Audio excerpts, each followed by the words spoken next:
رضا طاهر. تو از حالم چه میدانی؟ منم در مرز ویرانی، کمی هم پای این تنهای عاشق بودی. ای کاش تو رفتی تا که برگردی، چه آشوبی به پا کردی.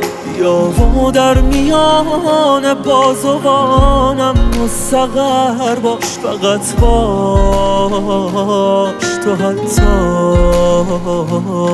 برایم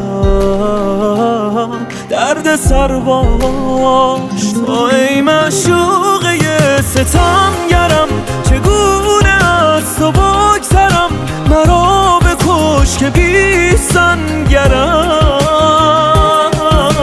موی تو سپاه توست، چشم تو سلاح تو، درون جنگ نابرابرم.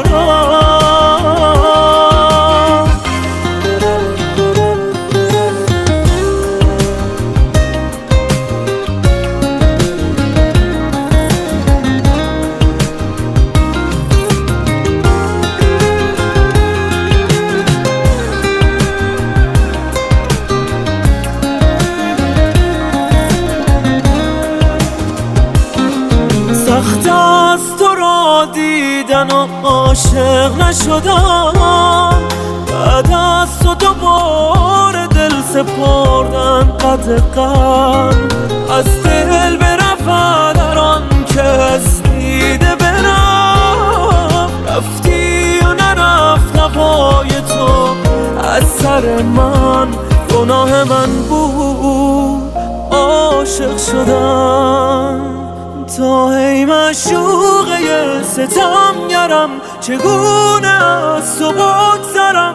مرا بکش که بی سنگرم.